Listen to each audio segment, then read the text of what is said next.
Hola, ¿qué tal? Esperamos que todos estén bien desde su casa y estén sobrellevando esta contingencia sanitaria de la mejor manera. Em, en primer lugar, queremos agradecer al Museo de Vizcaínas y especialmente a su directora Alice Armenta por esta invitación. En esta ocasión, el trabajo que vamos a presentar es la conferencia El rebozo del Colegio de San Ignacio de Loyola Vizcaínas, una reflexión a 4 años de su restauración, que forma parte de la iniciativa Museo de Vizcaínas desde casa. En esta presentación abordaremos de una manera muy simplificada, pero intentando ser lo más claros posibles, la restauración del rebozo perteneciente a la colección de este museo. Los participantes somos el equipo que originalmente trabajó la pieza durante su tercer semestre en la licenciatura de restauración del ENCRIM. Mis compañeras Águeda Selene Delgado Cueva y María Fernanda Aceves Valencia. Yo soy Juan Gerardo Ugales Salinas y procederé a leer las síntesis curriculares de mis compañeras para presentarlas. Águeda Selene Delgado Cueva es originaria de la Ciudad de México. Actualmente es estudiante de noveno semestre de la licenciatura en Restauración del ENCRIM. Cuenta además con formación en arquitectura en la UNAM, como músico instrumentista de violonchelo con la maestra Nacheli Uribe y grado de técnico auxiliar en Restauración y Museografía por la UNAM. Como parte de su formación como conservadora, ha participado en diversos proyectos de restauración encaminados a su formación profesional y también en el ámbito privado de la restauración como colaboradora en el taller de la restauradora Marcela Prieto. En el ámbito de la investigación del patrimonio cultural, ha participado en proyectos de laboratorio de conservación, diagnóstico y caracterización electroscópica de materiales, Códice de la Coordinación Nacional de Conservación del Patrimonio Cultural, y con la doctora Nora Ariadna Pérez Castellanos del Laboratorio Nacional de Ciencias para la Investigación y Conservación del Patrimonio Cultural del Instituto de Investigaciones Estéticas de la UNAM. Mi compañera María Fernanda Aceves Valencia es estudiante de Ingeniería Textil enfocada en el desarrollo de hiladura. Tiene una clara orientación a la venta y el trato directo con el consumidor. Coordina grupos a grandes para competencias artísticas y actualmente cursa el quinto semestre de Ingeniería Textil en la Escuela Superior de Ingeniería Textil del Instituto Politécnico Nacional. Desde 2018 funge como docente de artes plásticas en la Escuela Médico Naval y desde 2019 ingresó a la empresa de equipo táctico FX Tactical, donde supervisa equipamiento de combate de nivel balístico. Yo soy Juan Gerardo Galde Salinas, soy conservador de bienes muebles y artista visual egresado del ENCRIM y me encuentro interesado en el patrimonio textil y el arte contemporáneo. He participado en proyectos de conservación de instituciones nacionales como el Museo Nacional de Historia Castillo de Chapultepec. He podido He tenido la oportunidad de colaborar 2 veces con el Museo de Vizcaínas. He trabajado en el Museo Universitario de Arte Contemporáneo en el proyecto de restauración de la pieza instalación Cascada de Marta Palau. Y también he colaborado en proyectos del Instituto Nacional de los Pueblos Indígenas. A nivel internacional, he trabajado con el Departamento de Conservación del Museo Ibn Salah Marrakech, en Marruecos, y actualmente soy conservador colaborador del acervo de obra gráfica de la Fundación Melesio Galván. Procederé a comenzar formalmente la presentación, no sin antes dar algunos agradecimientos.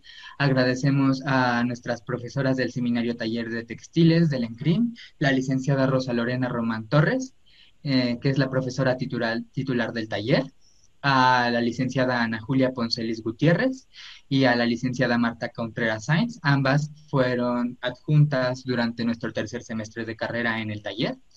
También queremos agradecer al ingeniero químico Javier Vázquez Negrete, que es el director del Laboratorio de Química del ENCRIM y que nos apoyó durante los análisis de fluorescencia de rayos X, y también con las pruebas de identificación de materiales.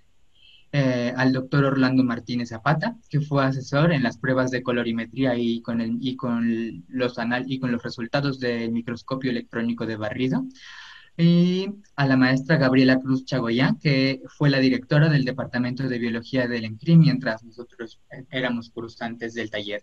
Finalmente, también quiero agradecer a nombre de los tres a la maestra Liceda Armenta, que es la directora del Museo de Vizcaínas, a la maestra artesana Victorina López, que fue asesora durante la investigación de los procesos de manufactura, y a la doctora Ana Paulina Gámez, que nos orientó durante toda la investigación del contexto histórico de la pieza.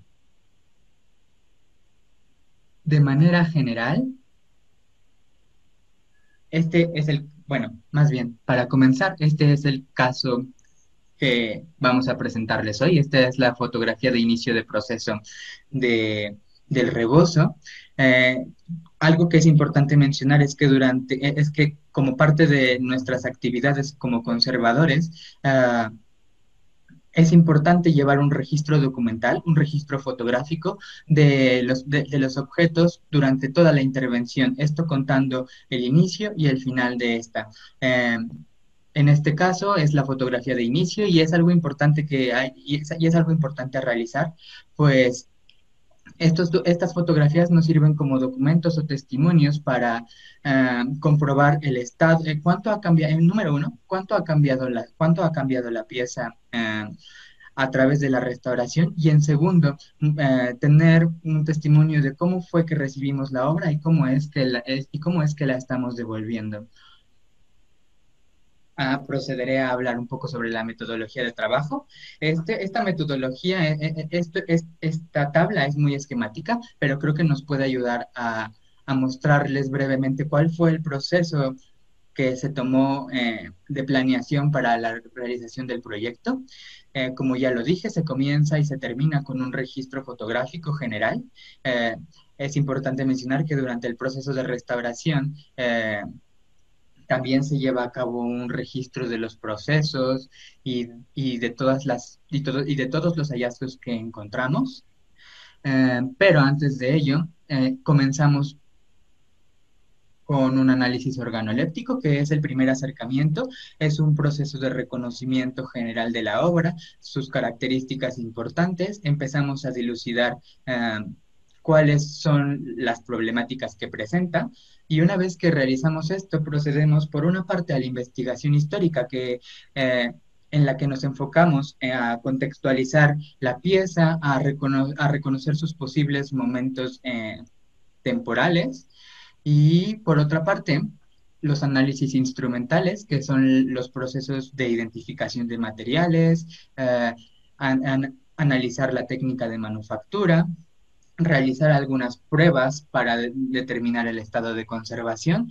Y una vez que tenemos toda esta información, la contrastamos con un estado de conservación, que es el reconocimiento de todas las alteraciones que están presentes en la pieza, y todo esto en conjunto nos permite establecer un diagnóstico y un dictamen de cuál es el estado general de la pieza y de cuáles son las necesidades de la pieza que hay que subsanar a través de la intervención.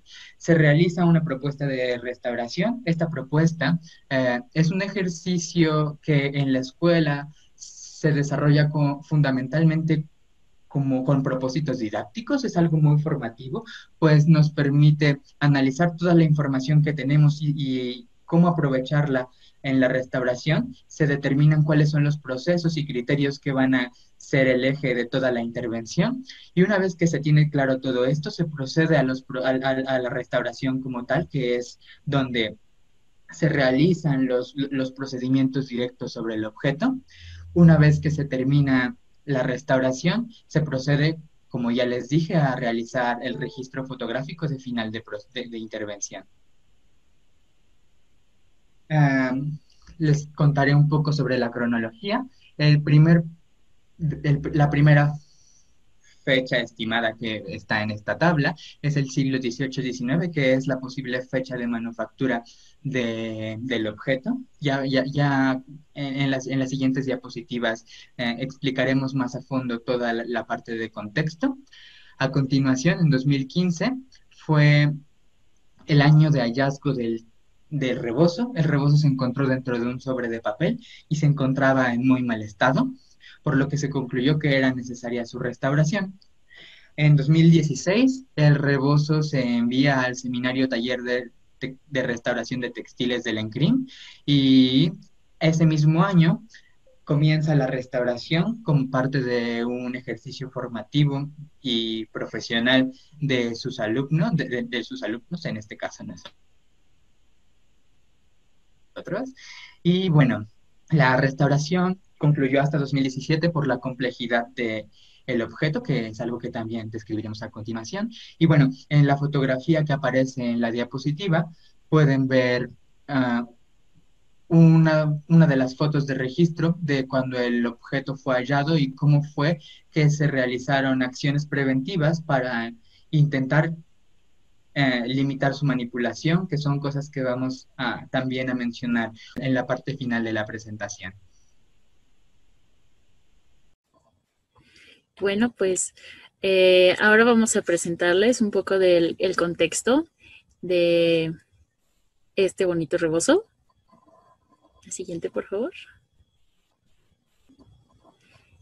Bueno, em, el rebozo es una prenda muy interesante porque, pues bueno, nosotros con la investigación que pudimos realizar, nos dimos cuenta que si bien ahora no es una prenda muy utilizada dentro de la indumentaria común, durante esta época a partir de la segunda mitad del siglo XVII, pues sí su uso era muy generalizado entre las mujeres de todos los estratos sociales en la Nueva España. Y bueno, a partir de el siglo XVIII y hasta la mitad del siglo XX, se puede decir que esta prenda se encontraba en su mayor apogeo, ¿no? Todo esto lo pudimos nosotros encontrar con toda la información que estuvimos consultando y también con todas las aportaciones que nos hicieron algunos investigadores que se han dedicado a, pues, a saber más sobre el rebozo, ¿no? Entre ellos la doctora Paulina Gámez. Y pues bueno, esto es una investigación que sigue en pie, ¿no? Que si bien nosotros pudimos hacer un pequeño acercamiento durante nuestra intervención y en nuestra etapa de documentación sobre el contexto del rebozo, actualmente se sigue estudiando porque pues no todo está dicho y se puede profundizar aún más en el conocimiento de esta prenda. Y bueno, nosotros pudimos encontrar también como parte de nuestra investigación que existían varios centros productores principales a lo largo de todo el país, ¿no? No solamente eran aquellos que producían eh, las materias primas para elaborar esta prenda en diferentes regiones del país, sino también centros que se dedicaban precisamente a la producción de estos rebozos, ¿no?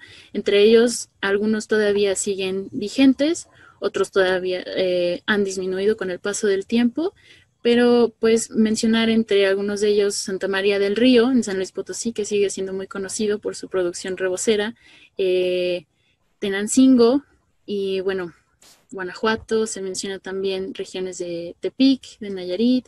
Entonces, en todo el país podemos encontrar diversas regiones con una producción muy amplia de esta prenda. Siguiente. Y bueno, como les mencionaba, esta prenda se utilizaba principalmente como una parte importante en la indumentaria de la mujer, como una prenda de recato principalmente, ¿no? Para cubrir o para taparse, ¿no? Eh, tenían unos diseños muy variados y, y, bueno, también dentro de la documentación que nosotros pudimos encontrar es que se hicieron varias eh, especificaciones por parte de la Real Audiencia de la Nueva España para hacer que su uso fuera generalizado en toda la población femenina de aquella época, principalmente por esta mira del rebozo como una prenda para cubrirse, para estar tapada, para dar una buena cara de una mujer, ¿no? Bueno, nosotros también pudimos encontrar varias representaciones pictóricas donde esta prenda está incluida. Un ejemplo es este que les mostramos, en mujeres de diversas castas, exactamente, no solamente como en el cuadro, en la imagen que observábamos en la diapositiva anterior. esta prenda era pues de uso general. Muchísimas gracias. La siguiente.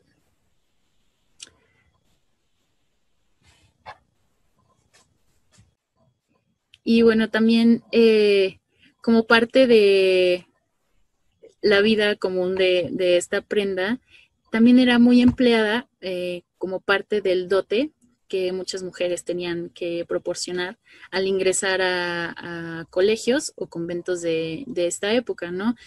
Debemos recordar que para esos años la vida de una mujer era pues o ser monja o casarse. Y parte de esta cuestión era el entregar un dote cuando el momento llegaba para una mujer de convertirse en monja o en esposa. La siguiente, por favor. Y bueno, ya entrando en materia de los colegios femeninos, como les contaba, estas instituciones eran pues muy variadas en esa época. Había varios ejemplos, no solamente el Colegio de San Ignacio de Loyola, este perdura hasta nuestros días, pero existían otras instituciones que también se dedicaban a acoger a estas mujeres, ¿no? Que pues cuyos destinos eran muy variados. Muy cerquita de ahí del Colegio de San Ignacio de Loyola, que está por el metro Salto del Agua, actualmente, se encontraba el Colegio de San Miguel de Belém. Estaba en la esquina del Metro Valderas. Ahí hay una escuela primaria, me parece ahorita, que se llama la Escuela 20 de Noviembre. En esa región se encontraba el Colegio de San Miguel de Belém. Fue fundado en 1683. Este colegio, a diferencia del de San Ignacio de Loyola, sí tenía una asociación religiosa muy fuerte, sí era un convento. Entonces, pues con todo este rollo de las leyes de reforma, se expropió esa propiedad y pues todo lo que estaba dentro de esa institución, tanto las mujeres como sus bienes, pues fueron distribuidos en varios sitios y uno de estos lugares fue el Colegio de San Ignacio de Loyola.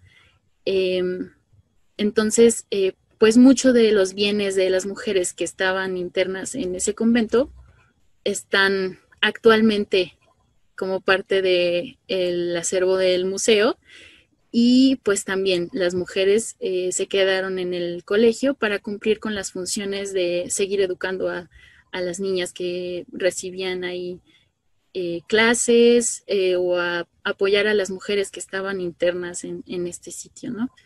La siguiente.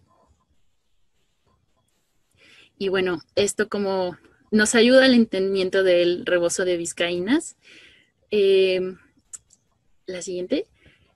Esto a nosotros nos aportó muchísima información porque pudimos también encontrar dentro del acervo del colegio una pintura, un retrato, que es el que está en esta diapositiva, de una alumna justamente del Colegio de San Miguel de Belém, que está portando un rebozo, ¿no? Y bueno, pues nosotros estuvimos viéndola mucho rato, el retrato, y pudimos llegar a la conclusión de que también tomando las medidas que presenta nuestro rebozo y pues haciendo una analogía de cómo se utilizaba esta prenda y la longitud que pudo haber alcanzado al estar siendo portada por alguien, pues podría verse más o menos como se ve en el retrato, ¿no?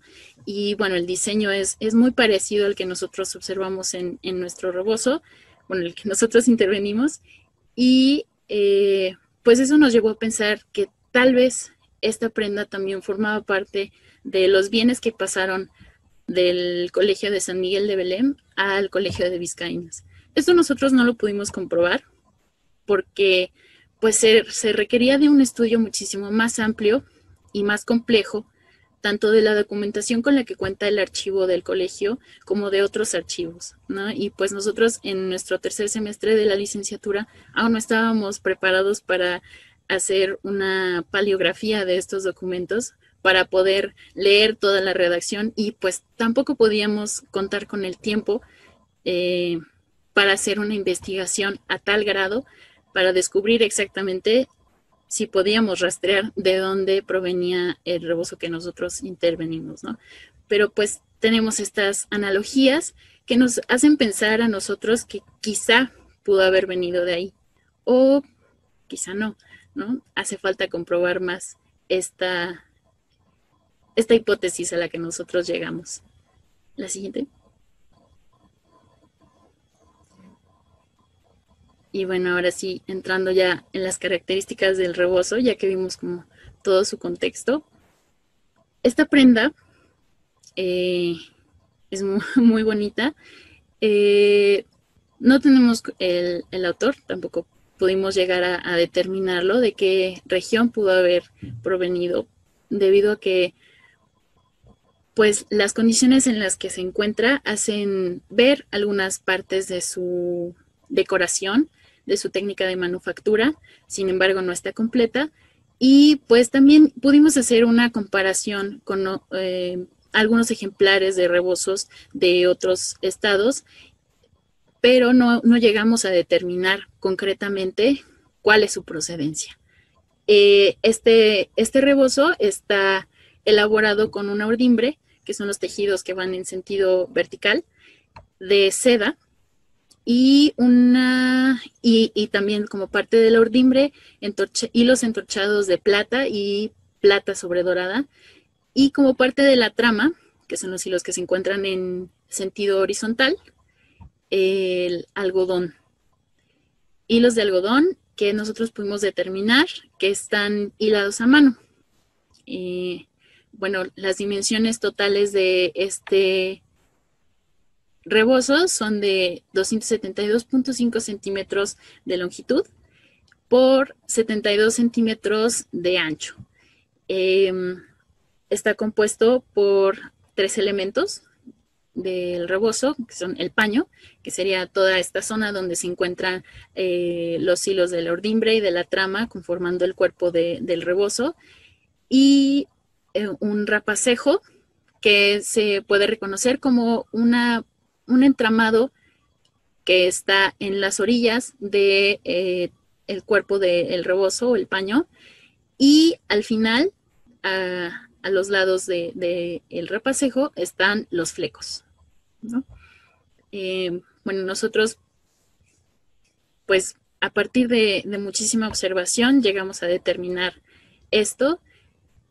También a partir de todos los análisis que hicimos, nos percatamos de que los hilos con los que está elaborado este rebozo están teñidos con colorantes naturales, y la técnica empleada para este teñido es de jaspe, una técnica de reserva.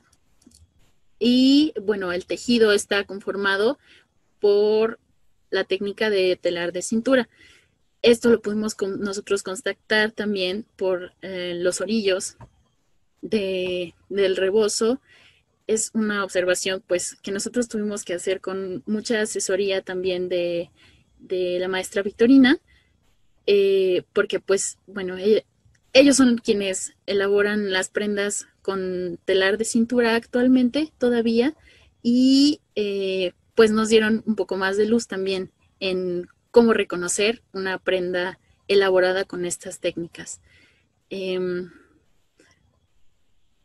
Y bueno, también al estar conjuntando nuestra información, la información que pudimos nosotros obtener de la investigación histórica que hicimos, junto con los análisis realizados, nos llevaron a llegar a la determinación de que probablemente este rebozo pertenece a una época aproximada entre finales del siglo XVIII y principios del siglo XIX. Y bueno, nosotros también, al hacer esta comparación, como ya les había comentado, de la decoración del rebozo, pudimos ver que se asemeja muchísimo, como se ve en la imagen arriba a su derecha. Hicimos una comparación con rebozos de la región de Santa María del Río, de Tolimán y de Tenancingo, y llegamos a la conclusión de que tienen una manera de decoración muy similar en estos tres casos, ¿no?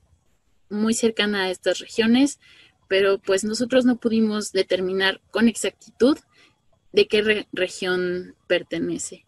Y bueno, abajo a su derecha también pueden ver una imagen ilustrativa de cómo es la técnica del teñido por reserva, que más adelante les vamos a explicar como un poquito con más detalle, pero ese es el proceso que se lleva a cabo para poder obtener estas motas de diferentes colores en los hilos cuando se va conformando el tejido. La siguiente. Bueno, ahora toca hablar sobre materiales constitutivos y sobre la técnica de manufactura. Esto nos dará pauta para poder saber qué criterios y qué procesos de intervención vamos a realizar.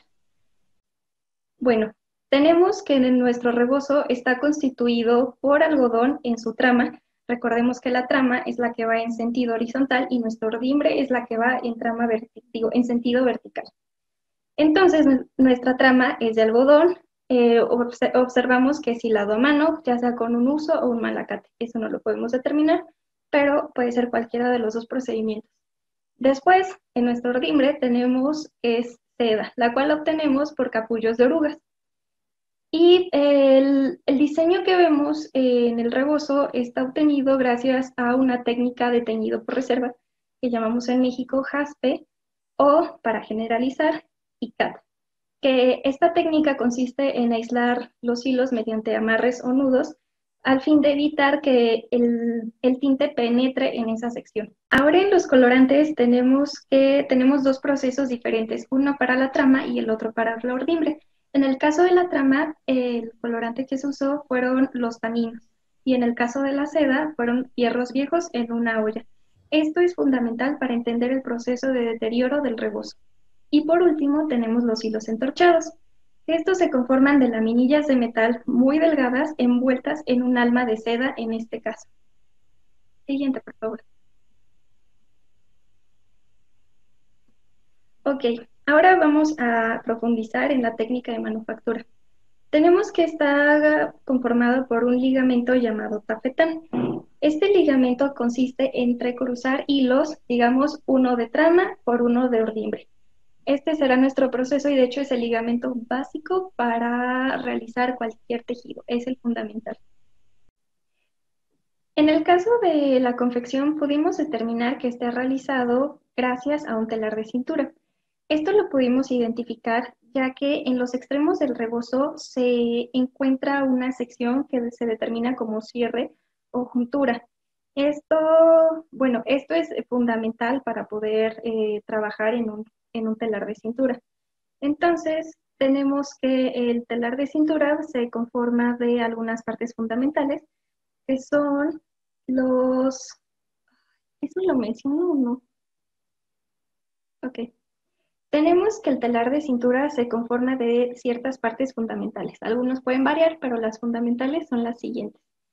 Tenemos que primero se realiza un urdido en unas estacas. Se clavan unas estacas de madera y se empieza a realizar en forma de ochos el urdido para poder tener nuestra longitud total de nuestro tejido.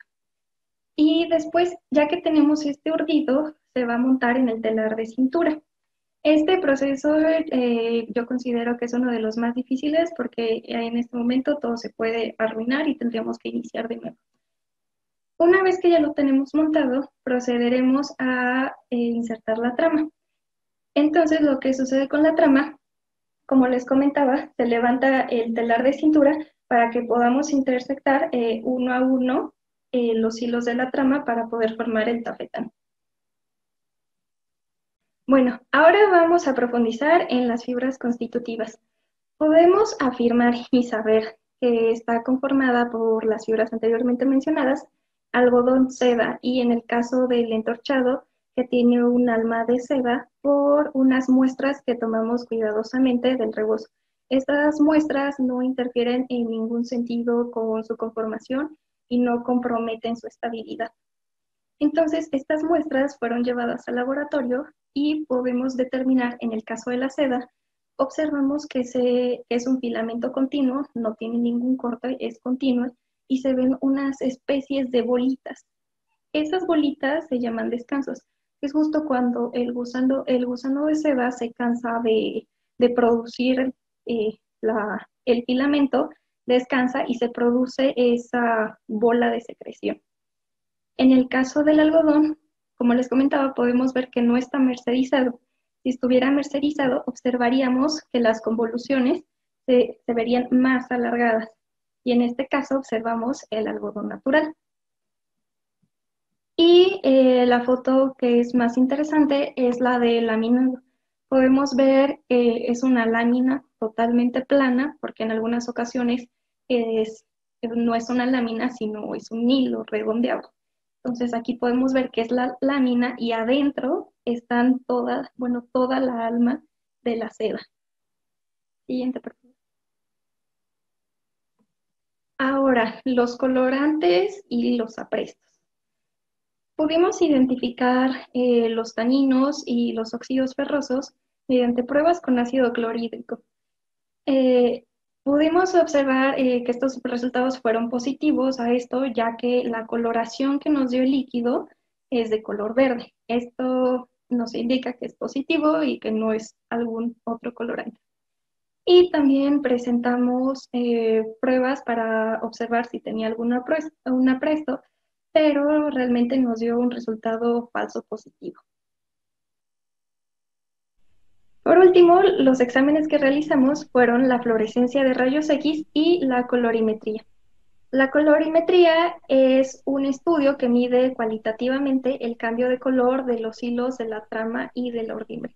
Este lo hicimos para comparar el nivel de limpieza y cómo cambió el color antes de la limpieza y después de la limpieza.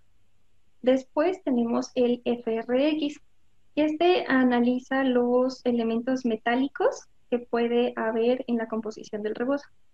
Así tenemos que en el caso de la trama, que es el algodón que observamos de color café rojizo, obtenemos plomo, hierro y zinc.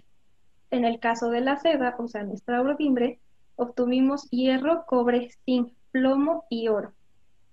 Y en el caso de los hilos entorchados, tenemos que el que luce de color plateado contiene plomo, plata, cobre y oro. Y el hilo entorchado dorada, plata, cobre, plomo y oro. Como podrán observar, ambos contienen la misma composición.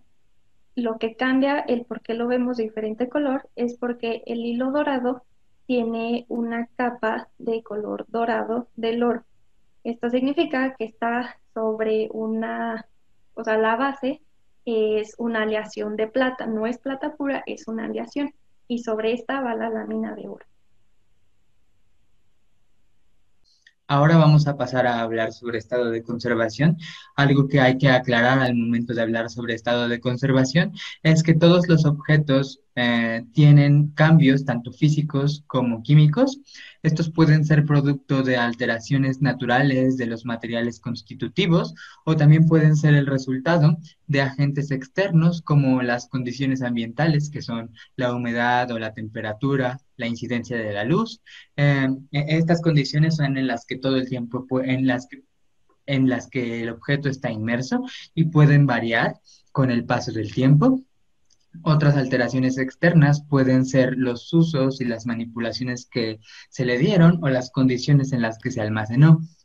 En la conservación, consideramos que aquellos cambios o alteraciones que pongan en detrimento la estabilidad y los valores del objeto se consideran deterioros. Y son alteraciones, estas alteraciones son algo que tenemos que tratar durante la restauración. El reconocimiento de estos deterioros es esencial para nuestra labor, pues nos permite establecer un estado general en la pieza y en conjunto con toda la información que recabamos, como los materiales, como la identificación de materiales constitutivos, la técnica de manufactura y toda la investigación histórica, nos permite discernir si la restauración es algo necesario o si es posible. En el rebozo llegamos a encontrar distintas alteraciones. En primer lugar, se encuentra la pérdida de flexibilidad y resistencia. Esta tiene que ver con causas intrínsecas y extrínsecas, tiene que ver con un proceso de oxidación y de deterioro natural de los materiales, de las fibras, por la incidencia de la luz y los cambios eh, y las condiciones ambientales del contexto. También se encuentra el amarillamiento, que también tiene que ver eh, con causas intrínsecas y extrínsecas. Algo que es importante también mencionar es que todas las alteraciones están relacionadas unas con otras y algunos deterioros pueden producir otros nuevos. En el caso del amarillamiento también tienen que ver con un proceso de oxidación. En este caso puede ser tanto por una modificación de la estructura molecular de las fibras, por la incidencia de la luz y las condiciones ambientales. También se encuentran faltantes y roturas. Estas tienen que ver con la pérdida de flexibilidad y resistencia y también tienen que ver con causas intrínsecas o extrínsecas.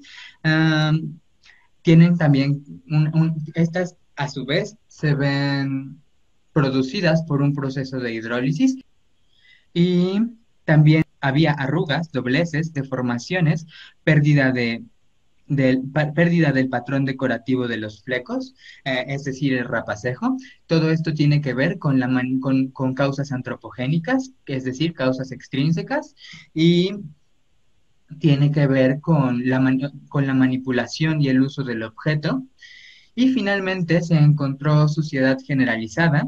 Esto tiene que ver con causas extrínsecas. La suciedad se deposita en la superficie del tejido o penetra en el tejido y consistía principalmente en polvo, en manchas, en zonas muy puntuales.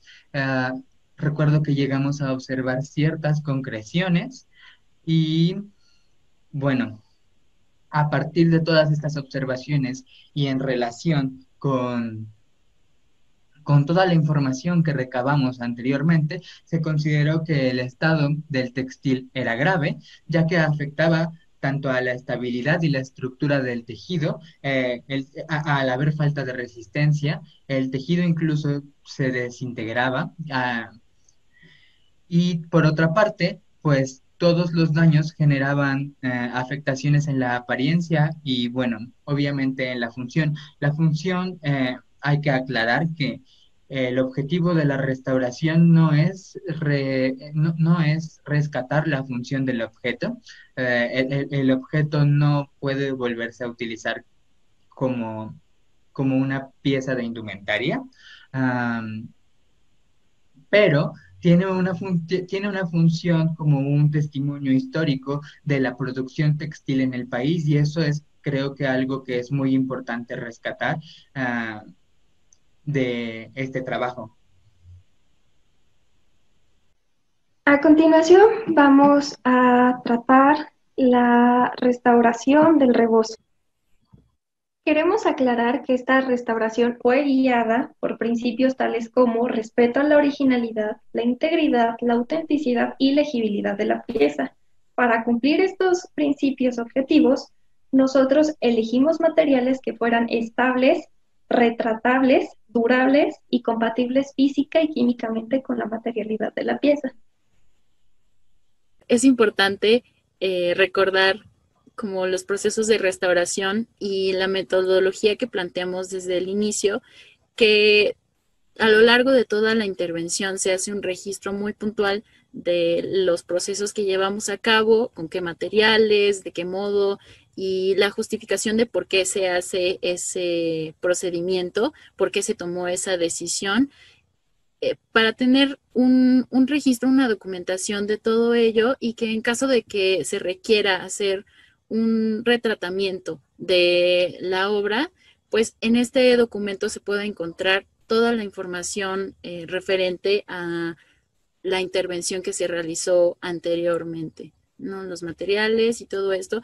Y pues toda esta información se puede consultar dentro del informe que nosotros realizamos, que pues conjunta toda la información, la investigación, las justificaciones, las recetas, los análisis puntuales, todo lo que nosotros realizamos en este documento se vacía y puede ser consultado. Está en la biblioteca de la escuela y también en la biblioteca del seminario taller, y pues puede acceder cualquier interesado en el rebozo a esta información que pues también ya forma parte de su historia de vida actual. El primer proceso que realizamos fue la limpieza mecánica. Como podemos ver en las imágenes, esta limpieza consistió en 2 pasos. El primero con brochuelo y el segundo con aspiradora. El brochuelo se utilizó para retirar suavemente, nunca de forma tallada, el exceso de suciedad. Y justamente para eliminar esta suciedad utilizamos la aspiradora. Como podemos ver, está envuelta en 2 capas de gasa de nylon y además está envuelta con las ligas para evitar que se caiga. También vemos que está el tubo de la aspiradora a una distancia de la pieza. Esta distancia siempre se mantuvo justo para nunca comprometer el estado de conservación de la pieza.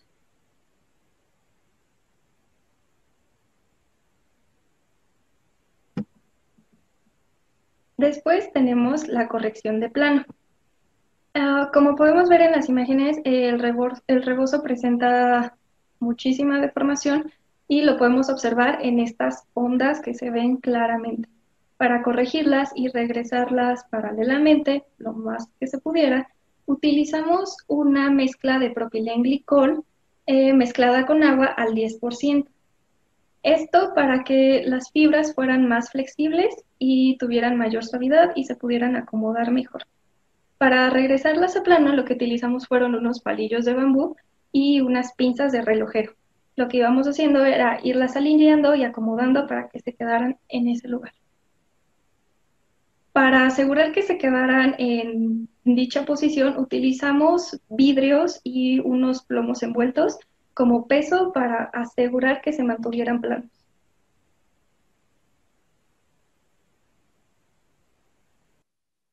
Bueno, después de la corrección de plano, se procedió a la preparación de los materiales para la colocación de la tela de refuerzo. Se tiñeron los hilos de seda que se iban a emplear para la costura de esta tela y la crepelina, que fue justo la tela seleccionada. La crepelina que se seleccionó era una crepelina de seda. Este tipo de telas tienen una baja densidad y eso permite a su vez que se pueda ver a través de ella, algo que era importante en estos casos porque queríamos conservar visibles ambas caras del rebozo por la riqueza de la decoración. Eh, el teñido de estos elementos consistió en hacer pruebas con distintos tonos para evaluar cuál de ellos resultaba más neutro y tenía una menor interferencia en la apreciación del textil, del rebozo. Para realizar el proceso de teñido se emplearon colorantes sintéticos reactivos, ya que son mucho más estables en comparación a lo que pueden ser los colorantes naturales. En cuanto a su solidez de color, a que no migran a otros a las otras telas, en este caso la tela original. Y para llegar a este tono, que como podemos ver es un ocre ligeramente verdoso, se utilizó una tricromía de colores, que es decir, se mezclaron 3 tonos de colorante para dar con el tono. Todo esto quedó registrado en un recetario y, y finalmente se mordentó con ácido acético al 5%. Este proceso de mordentado era para terminar de estabilizar los colores y dejarlos fijos en las fibras. Y bueno, después se procedió al refuerzo con costura, que fue el procedimiento más tardado de la restauración. también fue el más laborioso porque, como recuerdan, el rebozo tenía una longitud bastante considerable, cerca de 3 metros. Y en el caso de la restauración, se utiliza una costura creada específicamente para este tipo de procedimientos. Le llamamos puntada de restauración o también es conocida como puntada Rigisberg en referencia al lugar en el que fue creada. Algo que es importante mencionar es que la crepelina es una tela que suele moverse con mucha facilidad, entonces para fijarla al tejido del rebozo se colocaron hilvanes con algodón, hilvanes de algodón. Incluso en la fotografía hay un pequeño esquema en donde la simbología indica cómo se colocaba el hilván y después la distribución de las puntadas. Bueno, eh, aquí pueden ver que, como ya lo mencioné, las puntadas se realizaron con hilo de seda para que fuera eh, mucho más discreta. Eh, este proceso fue en el que nosotros como eh, creo que resulta más complejo, eh, porque hay que considerar que el ancho del rebozo era,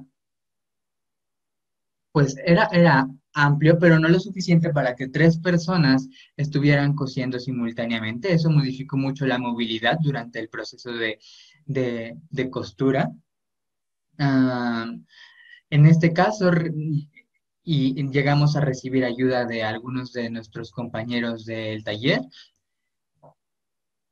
Este proceso se realizó simultáneamente al proceso de costura, algo que encontramos haciendo la comparación con otros rebozos en colecciones como la del Instituto Nacional de los Pueblos Indígenas, ah, fue que muchos de estos rebozos presentaban un patrón de trenzado o anudado que generaba motivos decorativos. Esto es a lo que llamamos rapacejo. Y bueno, en el caso de este rebozo, como pudieron ver en la fotografía de inicio, los flecos estaban sueltos. Además, algo que es importante aclarar es que dentro de los faltantes que se encontraron había faltantes de flecos, los flecos estaban incompletos. Y bueno, no, esta comparación con otros rebozos y que a su vez cuando observamos los rebozos nos dimos cuenta de que, de que los flecos tenían cierta orientación que nos permitía imaginar un entrecruzado, consideramos que era posible que este rebozo también tuviera ese patrón de anudados. Sin embargo, por las condiciones, por el estado de conservación de las fibras de los hilos, no era posible realizar estos anudados, ya que no eran tan resistentes, por lo que teníamos que por lo que ideamos una manera de sujetar los hilos y reconstruir ese patrón decorativo. Como pueden ver en el esquema, la solución que ideamos fue a partir de pequeñas costuras. En el caso de los flecos que estaban trozados a la mitad o que estaban incompletos, sin embargo, y que sin embargo pudimos recuperar esas partes separadas, se colocó un doble hilván, una doble puntada, perdón. Y bueno, el hilo recorría hasta el otro extremo y se cerraba con una doble puntada, de manera en que pudiera quedar consolidado el fleco. Y por otro lado, para trenzar los hilos, simplemente colocamos una doble puntada que sujetaba ah, ambas partes y se formaba el entrecruzado. Como parte del proceso final, incluimos las recomendaciones de almacenamiento y exhibición que en su momento nosotros como estudiantes del seminario taller, era un proceso que era necesario para nuestra formación tener en cuenta, y pues que también muchas veces a los museos les sirve como pauta para tomar medidas en cuanto a sus acervos y la conservación de los materiales que ahí tienen resguardados, ¿no?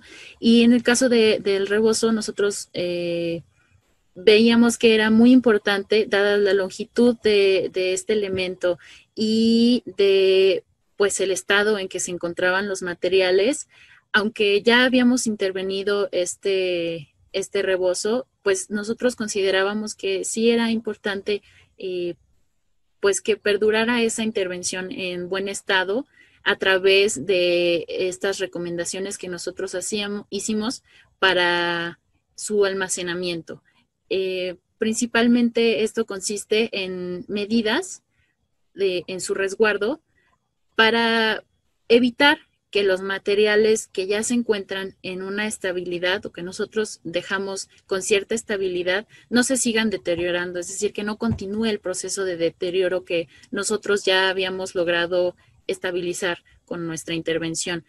Y bueno, nosotros propusimos al museo una forma de resguardo para que tuviera la menor cantidad de dobleces posibles, que se mantuviera lo más extendido en cuanto a la posibilidad del museo también, porque eso implica un espacio específico en donde se tiene que resguardar el rebozo y pues bueno, recordando otra vez que su longitud es de casi 3 metros, pues es un elemento bastante amplio, ¿no? Como para guardarlo totalmente extendido.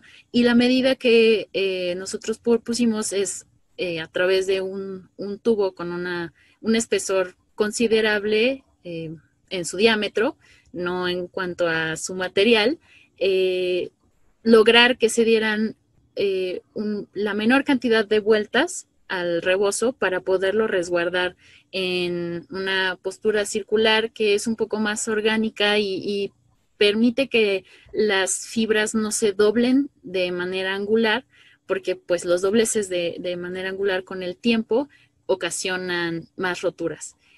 Y pues de este modo se puede mantener el rebozo extendido de cierta manera y estable sin generar arrugas y pues con el monitoreo constante también de este elemento se puede lograr que nuestra intervención lo mantenga estable por al menos 10 años o más, ¿no? Y bueno, posteriormente a nuestra intervención el rebozo fue exhibido durante un corto periodo en el Museo de las Vizcaínas y bueno, también nosotros recomendamos que se expusiera por una temporada no mayor a 3 meses, se resguardara para poderlo dejar descansar de la exposición a la luz y a condiciones ambientales variables, que esto implica el acceso de un público a una sala de exposición y pues de ese modo hacer que la dinámica de variación de temperatura, humedad y exposición a la luz de las fibras del rebozo no fuera tan abrupta y se pudiera conservar en un estado óptimo todos los remanentes que quedan del rebozo. Y bueno, pues todas nuestras recomendaciones también están explícitas dentro del informe, pero principalmente son estas. El tiempo de almacenamiento del rebozo entre exhibición y exhibición se tiene que ser de 10 años. Esto puede sonar un poco radical, pero es necesario porque al final, como llegamos a mencionar en el estado de conservación, la incidencia de la luz es un factor determinante para su degradación. También me gustaría tomar un poquito más de tiempo para profundizar en justo estas medidas que Age comentaba. En el caso del almacenamiento, es necesario que la humedad relativa sea constante entre el 45 y, y el 55% y que se mantenga siempre debajo del 65% para evitar la presencia de microorganismos.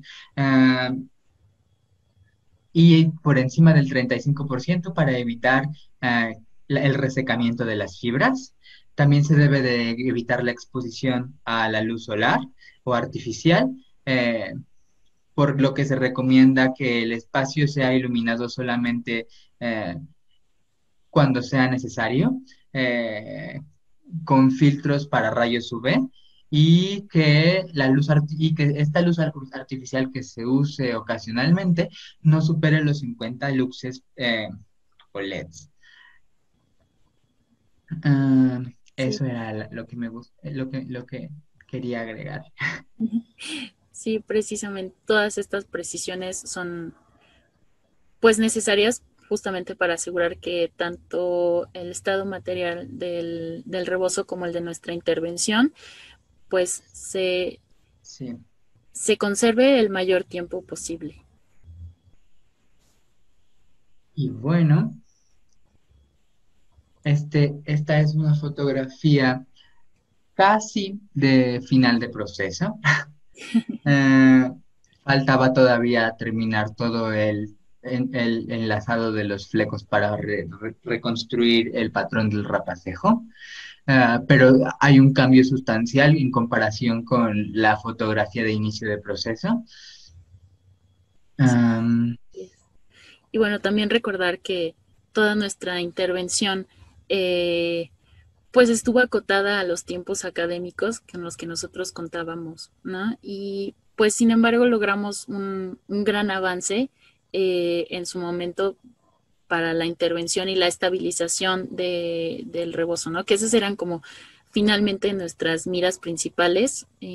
Posteriormente se dio acabado completo a todo el proceso y pues los resultados fueron muy satisfactorios para nosotros, ¿no? En ese momento creo que logramos el objetivo que nos habíamos fijado al inicio, que era devolverle la estabilidad completa al rebozo. y bueno, aquí algo que hay que recalcar, que tiene suma importancia dentro del proceso formativo es el continuo seguimiento y supervisión de las actividades por medio de las profesoras. Creo que algo muy enriquecedor de estos procesos, ya pasando un poco a las conclusiones o introduciendo un poco a las conclusiones, reflexiones finales, es que ah, tener la oportunidad durante el proceso formativo y la responsabilidad de trabajar con esta clase de piezas genera mucha experiencia desde el principio. En este caso, creo que algo que hay que recalcar es la complejidad de la pieza, no solo por la riqueza de los materiales, sino por el estado de conservación. Ah, y bueno, creo que algo muy valioso de esta intervención y que facilitó y permitió que que la información recabada llegara a profundizarse tanto fue que teníamos 6 meses para trabajar. ah, A comparación del ámbito profesional, donde no siempre existen los recursos, tanto de tiempo como materiales, los convenios con instituciones para realizar análisis científicos, nosotros como alumnos, dentro del proceso formativo, teníamos la posibilidad de explayarnos, de profundizar en líneas de investigación, que obviamente no se concluyeron y que muchas de ellas están abiertas. Ah, eso. No sé si mis compañeras quieran agregar algo. Sí, claro.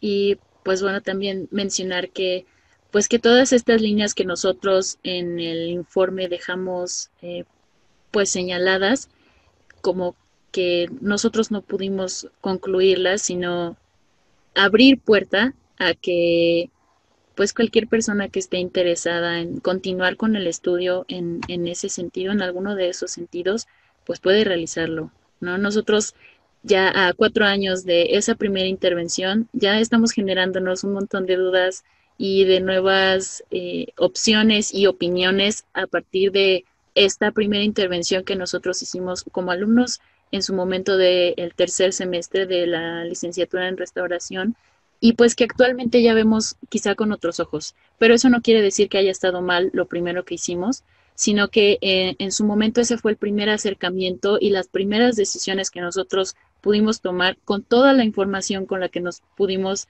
hacer en ese momento, y que en realidad ninguna de nuestras acciones fueron en detrimento del rebozo. Actualmente esa intervención se conserva en él, y pues eh, esto quiere decir que pues la restauración no es un proceso que se haga persiguiendo una sola finalidad, en principio, ¿no? Que se puede llevar a cuestionamientos posteriores, pero que si bien la estabilidad de los materiales es el primer objetivo, el principal objetivo, pues eso se cumplió, ¿no?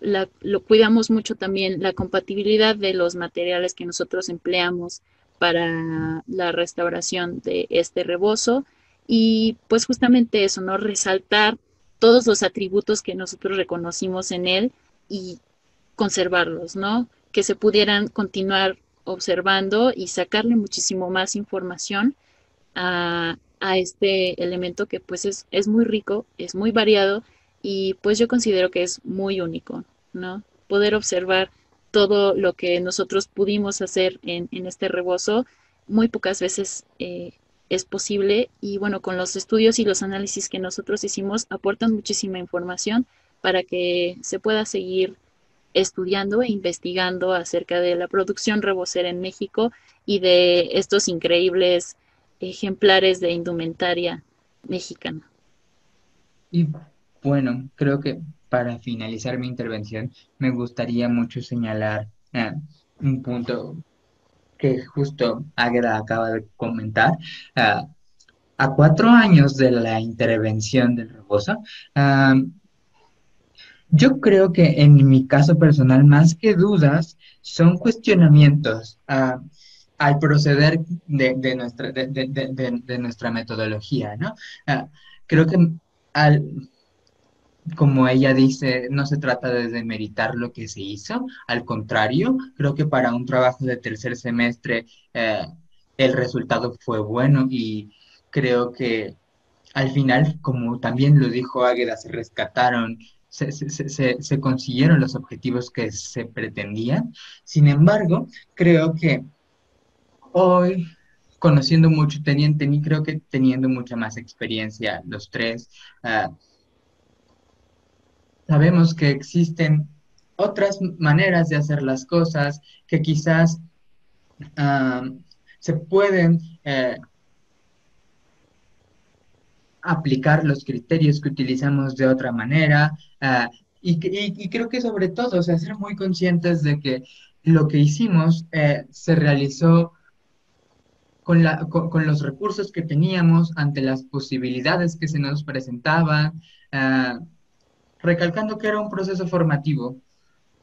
Y bueno, eso es lo con lo que me gustaría cerrar estas reflexiones también. No sé si alguien más tenga algo que decir. Y pues bueno, Pues invitar a todo el mundo a que pues se acerque más a toda la labor que los restauradores hacemos, que no es solamente un trabajo desde nuestra postura, sino que se toman en cuenta muchísimas otras disciplinas, eh, y que aportan un montón de información que es muy valiosa para la toma de decisiones, y pues que va encaminada toda ella a la conservación del patrimonio, ¿no? Que restaurar no es un sinónimo de regresar al original, sino de devolver a los objetos cierta estabilidad para lograr que se conserven a posterior, ¿no? Eso es algo muy importante y que todo mundo debemos empezar a reconocer como parte de la labor de un restaurador. y bueno, con eso concluimos esta conferencia. Les agradecemos a todos por su tiempo, eh, y les deseamos que todo lo que estamos viviendo lo puedan sobrellevar de la mejor manera. Agradecemos nuevamente al Museo de Vizcaínas y pues nos vemos. Fue un gusto. Ok, muchísimas gracias y hasta luego, que todos estén muy bien. Mucha salud.